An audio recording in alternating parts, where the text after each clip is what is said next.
안녕하십니까. 제 앞에 어르신도 계신데 제가 다른 일정이 좀 있어서 좀 빨리 하게 해달라고 부탁을 해서 지금 죄송합니다. 어르신들 계신데 지금 많은 분들이 분노도 하고 또 절망 가운데 있을 것 아니겠습니까? 근데 이제 이 선거 결과가 정말 조작됐고 의도적으로 저 미국에 있는 석학부터 해서 대한민국에 있는 박성현이라고 하는 서울대학교 명예교수, 통계학 박사님, 이분이 대한민국 통계학 학회장을 역임했던 분들도 대한민국 선거 결과는 하나님이, 그럼 하나님의 표시는 쓰지 않았지만 신이 이렇게 빚내지 않으면, 의도적으로 하지 않으면 나올 수가 없는 통계다 했는데, 어쨌든 지금은 부정투표라는 것 이제 빼도 박도 못하는 사실로 굳어져 가고 있습니다. 그리고 이제 아까 말씀하신 미베인 교수, 미시간 대학교, 이분도 두 번, 세 번 해보니까 그게 프로드 일렉션, 대한민국의 코리아 팔레멘터리 일렉션 2020, 2020년 한국의 선거를 분석을 해봤는 이분이 예일대학교, 하버드대학교 석학입니다. 이분이 조사를 해보니까 두 번에 걸쳐서 해보니까 리인포스드, 여기 리인포스드는 더 강화됐다. 조사를 해보면 해볼수록 부정투표가 더 강화된 거다. 그게 메일로 언론에 다 공개됐고 이미 대한민국의 유튜브들이 통해서 이것을 지금 검증하고 있습니다. 그러니까 대한민국에 유튜브가 없었다면 지금 이 나라가 어떻게 되었을까? 아마 국회의원 선거도 못 치르고 끝났을지도 모릅니다. 그런데 지금 이분들 우리가 교통비도 챙겨드린 것도 아니고 차비도 드린 것도 아닌데 매 순간마다 와서 중계를 하지만 또 중계하는 거 보면 노란 딱지를 붙여요. 저도 최근에 성창경 TV를 시작했는데 제가 방에서 허름하게 하지만 한 10개 중에 8개가 노란 딱지가 붙어요. 이렇게 광고를 못하게. 어쨌든 탄압을 하지만 진실은 숨길 수가 없다. 네. 그리고 부정투표 관련해서 여러분들이 기사를 썼는데 제가 이 언론 관련해서 부정투표 하나를 소개해 드릴게요. 그제 제가 여기 사랑제일교회 정광훈 목사님 인터뷰하려 해서 오는 길에 지하철에서 검색을 쭉 했는데 중앙일보에 부여에서 부정투표 투표 개수기가 기계가 이상하다. 제목 그랬습니다. 기계가 이상하다. 선관위는 뭐 별거 아니다 했는데 기사를 쭉 읽어보니까 A4 용지로 이걸 인쇄하니까 6장이 됩니다. 6장. 굉장히 많은 기사입니다. 핵심은 뭐냐면 정진석 후보가 미래통합당이고 박수현이가 더불어민주당인데 거기에 옥상군이라고 하는 관내 사전투표가 한 450여 표가 된다고 합니다. 그걸 조사를 했는데 기억하기로 이 사람들이 그 지역은 정진석이가 유리한 지역인데 박수현이가 180표가 나왔고 정진석이가 100표 정도 나왔다. 그러니까 정진석이가 80표가 진 상황인데 그런데 그 개표 참관인들이 지켜보니까 이런 비닐봉지로 더불어민주당은 또 묶음하고 미래통합도 묶음하는데 이걸 더불어민주당을 보니까 그 안에 정진석 표가 많이 들어있다는 겁니다. 그래서 이거를 다시 분류해서 개표하자 했더니 결과가 달라진 거예요. 그 달라진 결과가 어떻게 나오냐? 정진석이가 80표 마이너스에서 플러스 11표가 되었습니다. 엄청나게 간 거죠. 그죠? 그게 기사입니다. 그래서 이 사람이 의심스러워서 또 다른 창문을 찾아가서 봤는데 그 사람은 자기는 다른 지역에서 2번 께 1번으로 가는 거를 조사하는 묶음 받아 적게는 30장에서 60장씩 가져갔다. 여기 제가 이따가 한번 보십시오. 성창경 TV에서도 직접 이 기자를 제가 통화를 했습니다. 이 기사를 쓴 문제는 뭐냐면 이렇게 해서 정진석의 투표한 것이 이긴데도 불구하고 왜 이렇게 됐냐? 그래서 이제 선관위에서 다시 돌렸습니다. 기계를. 그러니까 전체적으로 2,400여 표 차이로 정진석이가 이겼습니다. 그래서 당선이 됐습니다. 그랬는데 당선이 되고 난 뒤에도 이게 그 마을에서 쭉 도니까 선거가 끝나고 난 뒤에 몇 주 지난 뒤에 중앙일보 대전의 총책임을 맡고 있는 기자기에 들어와서 제보가 들어왔답니다. 직접 본인이 만났습니다. A 만나고 B 만나고 C 만나고 마지막에 부여 선관위에 들어가 봤더니 부여 선관위가 재개표했다. 재개표했다. 한 이유는 거기에 무효표 세표하고 무소속 세표와 기권 무효가 된 표가 섞여 있어서 그거를 가는 얘기했다.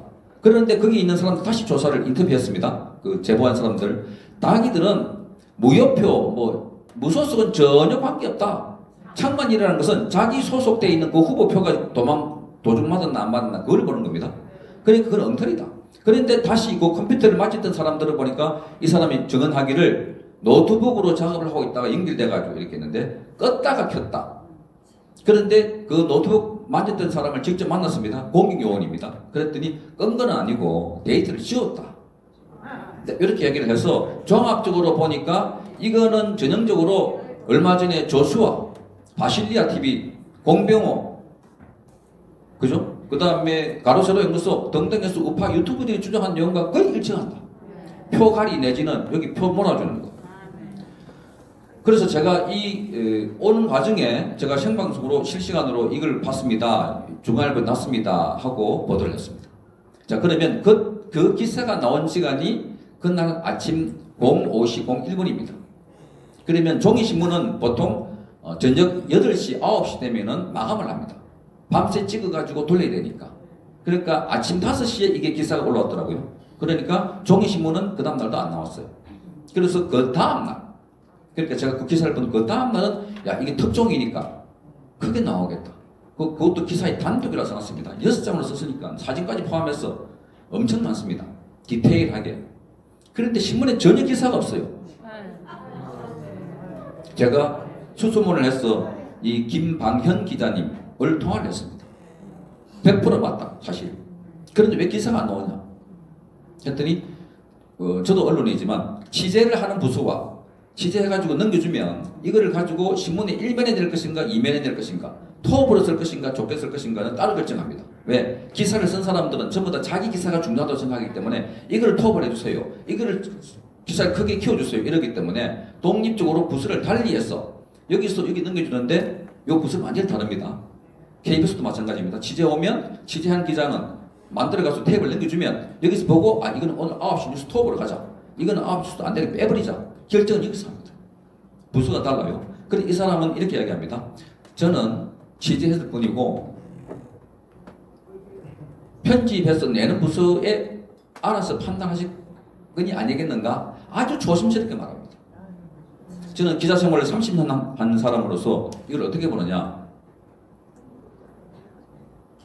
굉장한 압력을 받았다.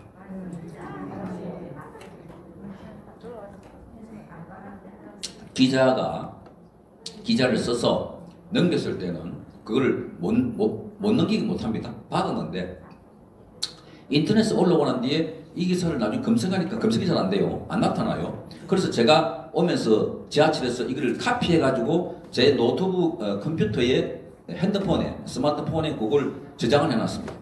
글자를 카피해가. 그래서 저는 그 원고를 갖고 있습니다. 제 유튜브에 들어있습니다. 그건 제가 이 말씀 드리는 이유는 이 기자는 제대로 취재를 했는데 중간에 보니까 말을 많이 부드럽게 놨어요. 갭, 금표기 이상 있다가 아니라 제가 보니까 조작이다. 그 내용들을 보면 A표가 B로 가면 그래서 마이너스 80표 적고 있었던 것이 그죠? 플러스 11로 됐으면 완전히 조작된 거 아닙니까? 그런데 이 사람들 이야기가 뭐냐면 그 기계가 돌 때마다 결과가 달리 나오더라 하는 인터뷰를 집어넣어놨어요. 그러니까 이 기계가 할 때마다 누가 서버를 연결해가지고 누릴 때마다 이 예상치 못하게 이런 클레임이 이런 문제 제기를 할 줄 몰랐던 모양이죠. 어쨌든 그렇게 돼서 이 기자는 오래된 기자입니다. 신참이 아닙니다. 거기 대구 대전 지역을 책임지고 있는 본사에서 내려간 아주 유능한. 그런데 그걸 제가 이제 받아들이기에는 이런 기사는 이제 썼을 때 많이 마사지를 해가지고 많은 부분 중에 빼내고 이렇게 부드럽게 해가지고도 올렸는데 요거를 차마 신문으로 냈다가는 큰일 나겠다 하는 이미 인터넷 올린 걸 보고 누군가가 연락을 했을 것이다. 중앙일보. 단적으로 빨리 말할 게 시간 없으니까 JTBC 문 닫아야 돼요. 맞아요. 중앙일보. 세호조사 들어갈까? 홍석현이를 봐서라도 그러면 안 되지. 하지 않았을까? 대통령, 과거에 저도 기자 생활할 때 특종을 해오거나 정권에 무거운 거 들어오면은 갑자기 선배가 부릅니다. 좀 보자고. 기사를 봐가지고, 왜 기사를 보는 메커니즘을 잠깐 설명드릴게요. 취재기자가 취재를 해오면 그대로 뉴스 내는 게 아닙니다. 그 위에 차장, 부장, 국장이 있습니다. 취재기자는 현장에 보고 온 거를 의욕이 넘쳐가지고 이거 많이 씁니다. 그러면 그 쓴 것 중에 요렇게 잘라냅니다.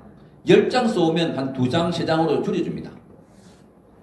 말도 매끄럽게, 오탈자 없게, 논리적으로. 그 다음에 차장 다음에 부장은 야 이거 내도 되겠니?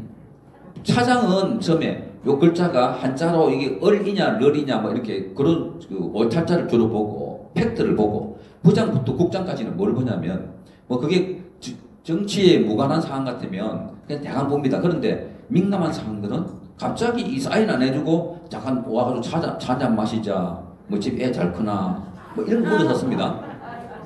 그리고 기사는 넘겼는데 나는 집에 가면 내일 아침에 기사가 톱으로 나올 거다 생각하는데 퇴근하는데 전화가 와요. 이를테면 좀 보자고 어디냐 어디 술집에 있는데 오라 밥이나 먹자고.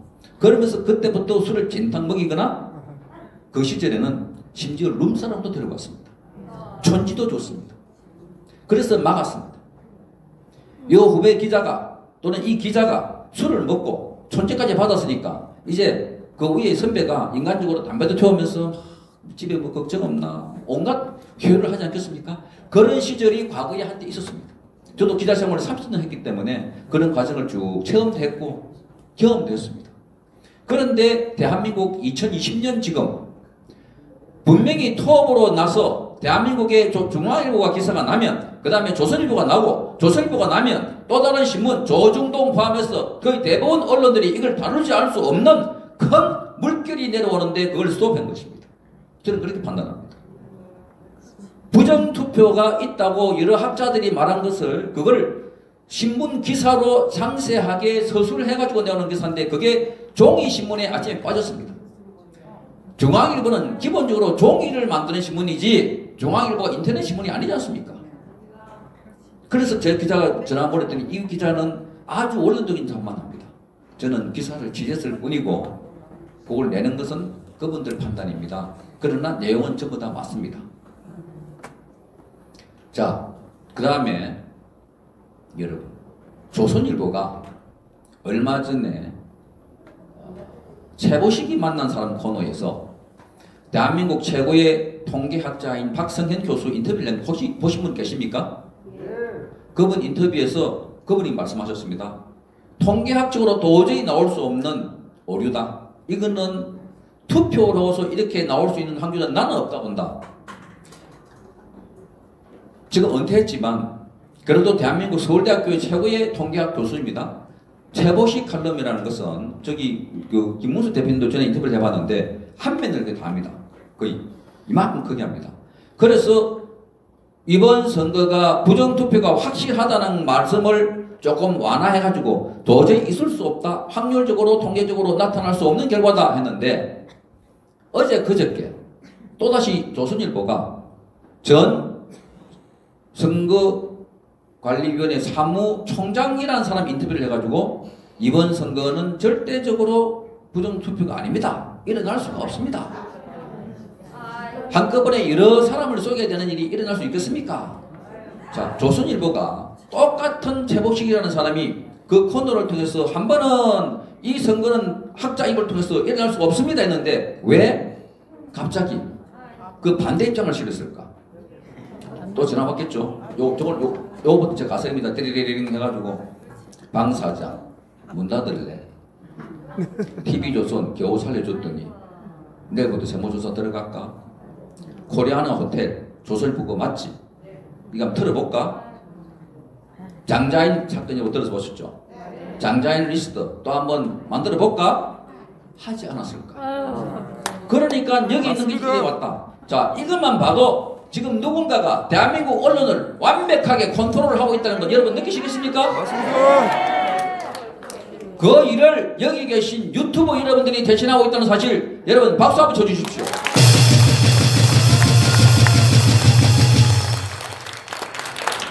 만약에 유튜브가 없었다면 조국 사태도 덮어졌을 것입니다. 유튜브가 없었더라면 오늘 이런 집회도 우리 못하고 있는 거 아닙니까?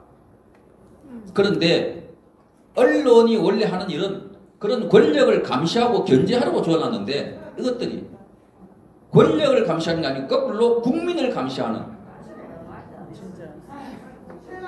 말도 안 되는 일들을 지금 대한민국의 언론이 하고 있습니다. 문재인이가 왜 힘이 있냐? 군대, 경찰치가 아닙니다. 언론입니다. 오늘 대한민국의 KBS, MBC 등 조중동이 한 3일만 톱뉴스로 4월 15일 총선이 부정선거였다는 것을 63대 36, 그 다음에 개표기에 USB를 꼽는 칸이 있다는 걸 밝혀줬습니다. 그리고 2번 표가 1번으로 올라가는 포착을 했습니다. 2번 표가 1번으로 올라가는 것, 또 기표가 안 된 표가 1번으로 올라가는 것 포착이 됐습니다. 양천을에서 유튜브에 다 나와 있습니다. 거기서 감시하는 공선감, 공명선거 감시단에서 찍은 카메라를 보니까 아니 기표가 안 돼 있는 무효표가 1번으로 탁 올라갑니다. 그리고 이 선거 개표기가 고장이 나서 들어보는데 여기 보니까 USB를 꼽고 있고 USB를 꼽는 선이 있습니다. 개표기는 그 자체로 다른 전선과 연결되어 가지고 전력을 받는 것 외에는 다른 정보를 주고받으면 안 됩니다. 밖에서 안에 들어가고 조작할 수가 있고, 그죠? 그게 IT 기술입니다. 아까 김경재 대표님 말씀하신 것처럼 우리 국민들이 전부 다가 지금 기자가 되고 PD가 되고 검사관이 되어버렸습니다. 전부 다 압니다. 그런데 저 멍청한 이 세력들은 국민이 그야말로 개 돼지인 줄 알고 숨기고 눌리면 될 거다. 투표 결과가 어디 옛날에 60년대에 막걸리 투표도 아니고 투표함 자체가 바뀌겠느냐? 아닙니다. 지금 드러나고 있는 곳곳의 증거를 보면 이미 부정투표라는 사실은 차고 넘칩니다. 그래서 이제 더 이상 부정투표 시비는 하지 않겠습니다. 이미 문제는 이제 이 정권이 얼마나 교묘하게 이걸 숨기고 그 다음에 덮어 씌울까. 투표 용지를 발견했다고 하는 민경욱 의원도 벌써 투표 탈취 사건이라고 그동안 일체 보도하고 있지 않는 방송들이 민경욱을 향해서 그 투표 용지를 탈취했거나 탈취한 사람으로부터 받았다면 1년 이하의 징역, 뭐 몇천만 원 이하의 벌금 이런 식으로 겁박을 하고 있습니다.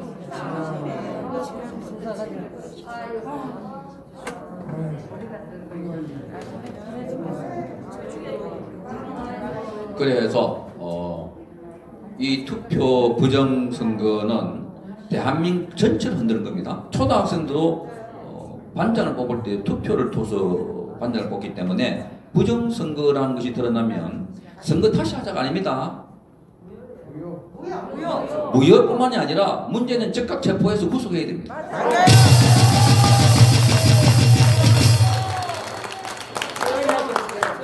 아마도 이 정권이 저지른 죄상을 보면 지금 있는 감옥보다 한 5배, 10배를 더 건물을 지어야 될 것 같습니다.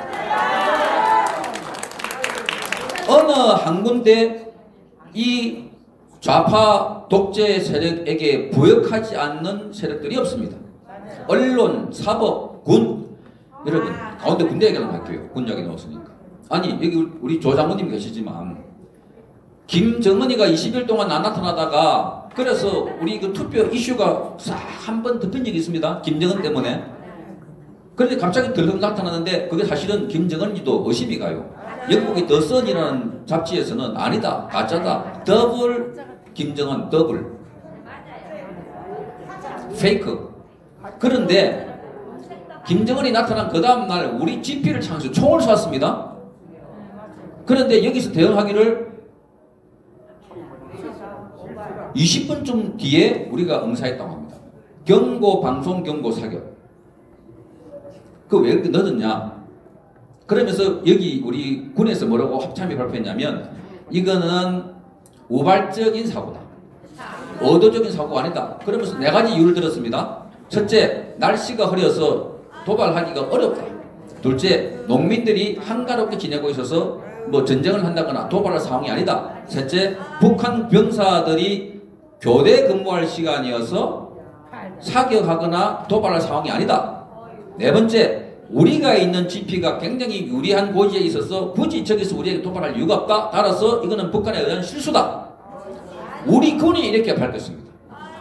그리고 그것도 못 믿겠다 하니까 뭐라 하지 않습니까? 그 다음날 북한군끼리 통신을 하는데 감청 이랬던 거 있죠. 감청을 해보니까 동무 총기 관리 잘하오로, 그러니까 ASP에서 자기들끼리 동무 총기 관리 잘하라고, 이런 류의 통화 내용이 감청이 돼서 봐라 식수다 이렇게 주장하고 있는데, 또 하나 더 놀라운 사실, 그런데 20분 만에 사기한 게 아니었어요.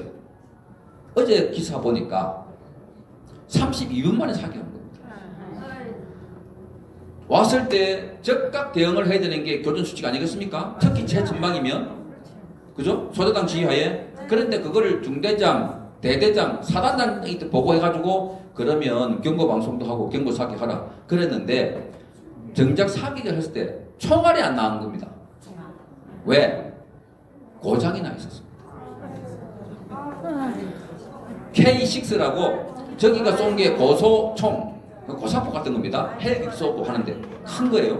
거기에 맞춰 우리가 보탄을 눌려가지고 컴퓨터를 작동하는데 눌러도 아무리 눌러도 안 나가는 거예요. 그래서 그보다 단계가 낮은 K3 맞나요? 장군님 이따 말씀해 주십시오. 틀렸으면 K3인가 5 가지고 다시 사격했는데 그때 나갔다는 겁니다. 조사를 해보니까 우리가 K6에 여기 당화실 당기면 통 쳐서 화약을 때리고 화약이 터지면서 총탄이 날아갑니다. 요거 땅 치는 요 공이 요게 구슬이 깨져 있다는 겁니다. 우리가 방위비를 얼마나 많이 걷어갖고 저 위에 보내는데, 그것도 최전방 GP인데, 아니 군의 핵심 무기가 요게 공기가 깨진지도 모르고 북한이 사격을 안 해왔으면 가만히 있다가 전쟁이 나도 총알이 안 나가는데요. 이게 대한민국 군대 맞습니까 여러분? 그러는 사이에 우리 육군본부에 있는 하사관과 장교는 저 이태원에 있는 게이클럽 가가지고 밤새 춤추고 놀다가 확진자 돌아왔습니다. 여러분, 이게 군대가 맞습니까? N번방이라고 해서 여성들의 이상한 사진을 돌려보는 그 범죄 공범자가 경기도에 있는 현역병, 그것도 막사 안에서 그 짓을 내말 안에서 하다가 구속됐습니다. 하사관을 휴가 보내주는데 멀쩡하게 남도로 갔다가 돌아올 때는 저 여군이 되는데요. 여군으로 보내달라고. 이렇게 말하는 군대, 이게 대한민국 60만 대군, 우리가 이걸 믿고 여러분 밤을 잘 수가 있습니까?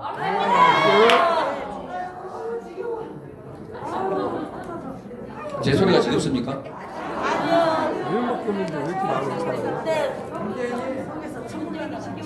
하사관을 포함한 병이 상사를 폭행을 하고 여군이 뭘 일을 시켰다고 여군을 사벌을 가지고 폭행을 하는 이런 군대, 적군이 총 쐈다고, 그죠? 우리가 서해에서 군사훈련을 했습니다. 그게 국방일보에서 거기 서해에서 한 군사훈련은 9.19 남북 합의에 포함되지 않은 내용입니다. 그런데 국방일보에 적을 단호하게 무수고 뭐 이렇게 들어있었습니다.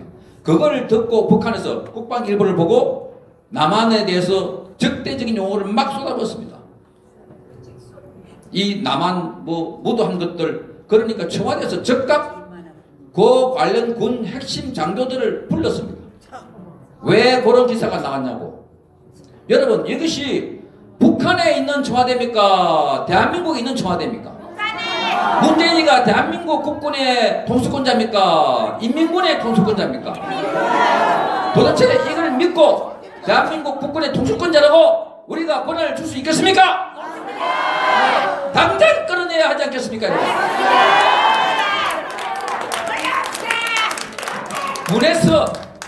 분해서 잠이 오지 않았습니다.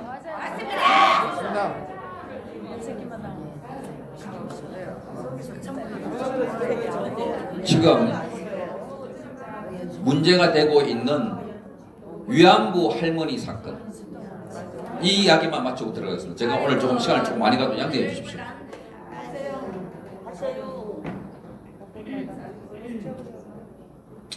우리 시대에 가장 아픈 것 중에 하나가 위안부 할머니입니다. 과거 청나라 때 병자 호란전에 와가지고 저 떼놈들이 들어와서 우리 여성들을 막 데려갔을 때 공녀 뭐 그리고 많이 갔습니다. 그리고 나중에 풀어줄 때 환향녀라고 고향에 돌아온다고 화양년이라고 했습니다. 집에 못 들어왔습니다. 몸이 더럽혀졌다고. 그래서 한강물에 빠져 죽고 낙동강물에 빠져 죽고 몸에다 들고 하니까 그때 임금이 지금부터 대신을 포함해서 환향녀를 받지 않는 집안이 있으면 처벌하겠다. 그렇게 해서 집에 들어왔습니다. 그래도 못 견뎌서 자살했습니다. 나라가 힘이 없으면 제일 먼저 당하는 게 어린이와 여성들입니다. 일제시대에 이 나라 힘이 다 빠져가지고 그 험난한 시대에 꽃다운 나이에 끌려가가지고 일본군들의 위안부가 됐던 그 할머니들을 위한다고 그렇게 재단을 만들고 30년 동안 무려 1,400여 차례 이상이나 매주 수요일날 그 자리에 어린애들 들고 나오고 청소년을 들고 나오고 할머니를 체험한다고 성노예라는 표현을 쓰면서 모금을 하고 코올리개들의 저금통까지 받아서 만든 저 단체 44년 동안 49억 원을 받았는데 정작 할머니에게서 노는 9억 원 18%밖에 안 된다는 겁니다. 맞습니다. 그리고 이 단체를 이끈 이 사람들은 왜냐? 그러니까 홍보하고 활동했다는 겁니다. 오늘 아침에 조선일보에 난 기사 안양 어디인가 현대중공업이 10억을 줬어.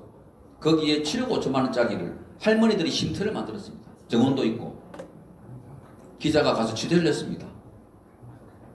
주민들 이야기가 여기에 할머니가 올 때는 1년에 한 번 아니면 2번. 할머니 없다 이게. 누가 사냐? 지금 여기에 문제가 되고 있는 윤미향. 윤미향 맞죠? 윤미향의 아버지가 살고 있는 겁니다. 거기에.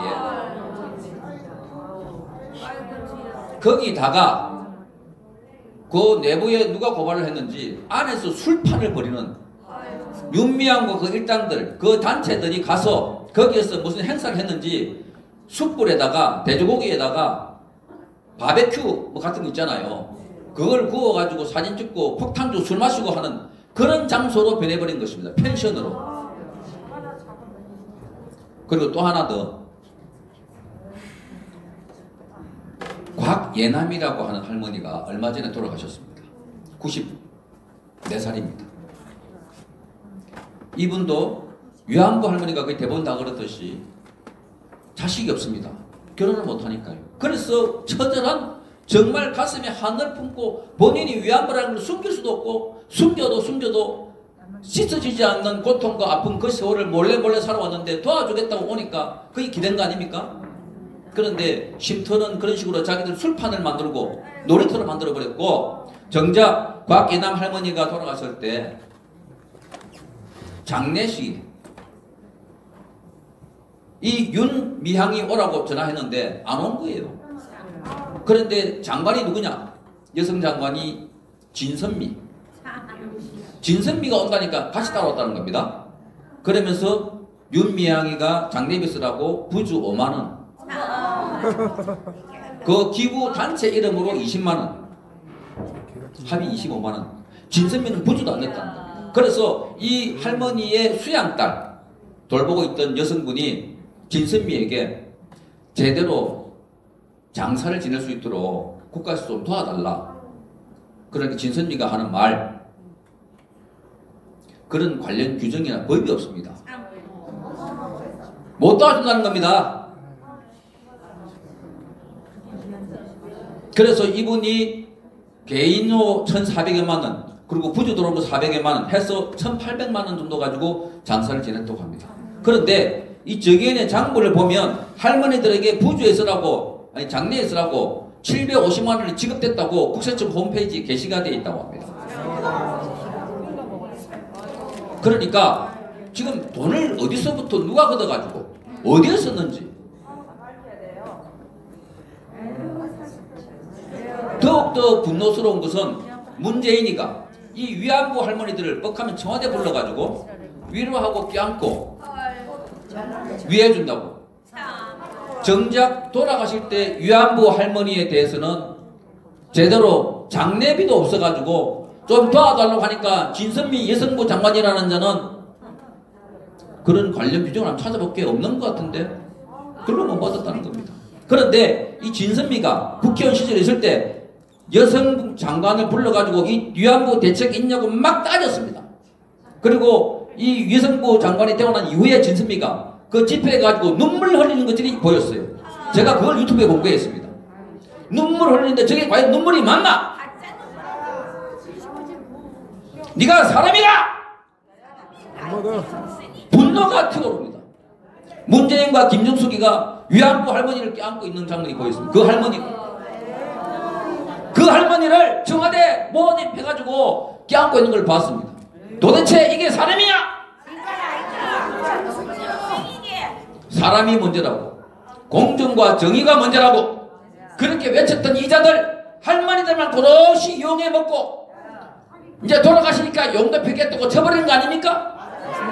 또 사진을 찾아보니까 문재인이가 대통령 되기 전에 후보 시절에 할머니들 무덤에 가지고 꿇어앉아가지고 비석을 만지고 있어요. 그것뿐만 아니라 정세균, 이낙연 이런 자들도 할머니 찾아가지고 큰절을 하고 이런 쇼를 한 것이 이 위안부 할머니들의 가슴에, 그래서 그 할머니가 정의연 해체하라, 윤명은 국회의원 되면 안 된다, 나를 용해 먹었다. 그러니까 뭐라고 합니까? 이 정당에서는 그래도 이 윤명을 쓰라 않으면서 이렇게 말합니다. 누군가가 뒤에서 배후에 조정했다. 그 조정한 사람이 이번에 더불어민주당 위성정당에 윤명과 같이 똑같이 신청했는데 떨어졌다. 그 사람일 거다. 이런 식으로 작업을 하고, 또 하나는 이 단체가 뭐라고 공개적으로 기자회견을 하는 뒤에 우리가 이 위안부 할머니들의 공론화시키고 이 위안부 할머니들의 억울한 것을 해외에 알릴 때 당신들은 뭐 했나? 기자들 보고 뭐 했나? 친일 세력이 뒤에서 조정하는 거 아닌가? 친일 세력이 지금 이 위안부 할머니들의 인권을 위해서 활동한 우리들을 폄훼하고 분열시키는 거 아닌가? 그렇게 말하고 있는 자가 지금 어디 학교의 교수라고 합니다. 여러분, 대한민국은 망해도 너무 망했고 미쳐도 한참 망했는데 유독 우리 국민들만 모른다. 우리 국민들만 모른다.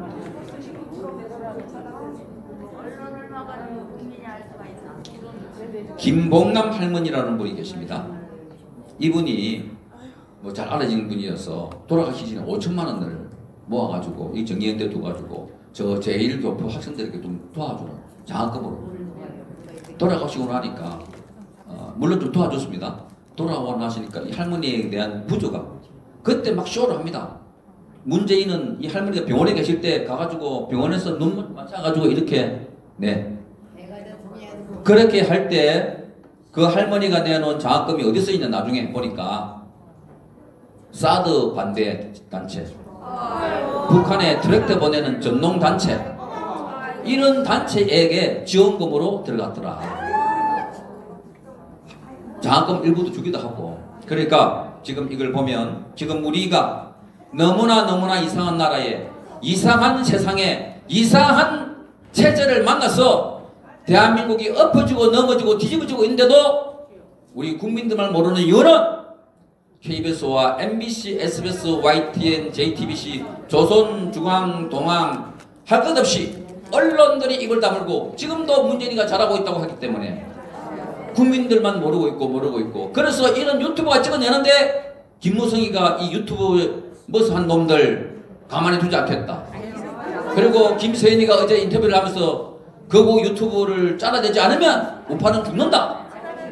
여러분, 이게 오늘날 앞뒤가 바뀌고 위가 밑이 바뀐 대한민국의 모습입니다. 절대로 속지 마시고 반드시 힘을 모아서 함께 싸워갑시다.